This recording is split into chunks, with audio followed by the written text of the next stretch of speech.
सुदर्शन गिरडे। आज आम्ही इथं उपस्थित जिल्हा परिषद गण आणि तालुका पंचायती गण याच्यासाठी स्वाभिमानी आघाडीच्या माध्यमातून आणि त्याच्याबरोबर न्यू राष्ट्रीय पक्ष समाज पक्ष असेल, काँग्रेस, त्यानंतर उभाटा, शिवसेना उभाटा गट, त्याच्यानंतर CPM communist party of India, त्याच्यानंतर PSP, RPI, त्याच्यानंतर वंचित बहुजन आघाडी आणि त्याचबरोबर राष्ट्रवादीचे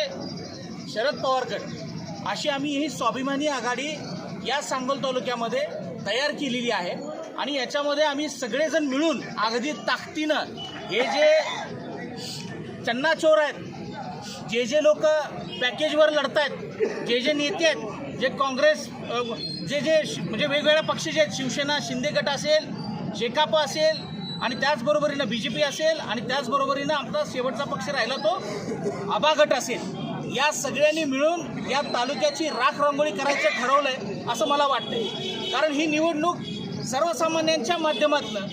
ही जिल्हा परिषद कशासाठी असते तर गावागावातला प्रतिनिधी इथं निर्माण व्हावा, त्याचं नेतृत्व त्याने निर्माण व्हावं। पण ह्या सगळ्यांनी मेळ केल्यामुळं आम्हाला ही स्वाभिमानी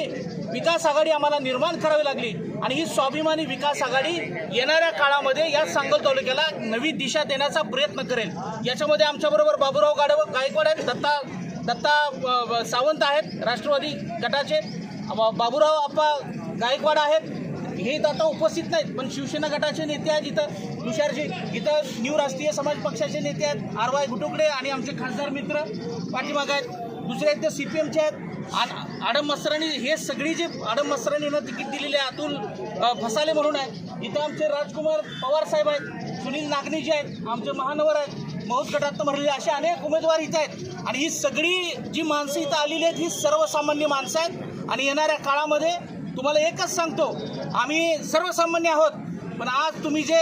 वरच्या पॅकेजवरती इथं येऊन निवडणुका लढवताय ना, याला ही चपरा काय आमची स्वाभिमानी विकास आघाडी आणि स्वाभिमान काय आहे हे आम्ही येणाऱ्या काळामध्ये तुम्हाला दाखवून देऊ, हेच आम्ही तुम्हाला सांगणार आहे। आणि इथला प्रश्न काय आहे नेमका, ग्रामीण भाग काय आहे, ग्रामीण भागातलं नेतृत्व कशासाठी तयार होतं, हे पक्षाची निवडणूक आहे। तुम्ही पक्षाच्या माणसाला विचारताय की तुम्हाला 50 लाख रुपये आहेत का, तर पंचायत समिती आणि 1.5 कोटी असेल तर तुम्हाला जिल्हा परिषद अकाउंटवर पैसे दाखवा, एवढा नालायकपणा ह्या तालुक्यामध्ये कधीच केला नाही। हा आबासाहेबांचा तालुका आहे, गणपतराव देशमुखांचा तालुका आहे, यामध्ये अशा विचारांना कधीही असं ह्या विचार डावा आणि उजवा विचार जो होता, या डावा आणि उजवा विचार इथं एक झालेला आहे। त्यामुळे आम्हाला ह्या सगळ्यांना एकत्र येऊन ही निवडणूक लढावी लागते आणि याचा आम्हाला स्वाभिमान आहे, अभिमान आहे। आणि ही सगळी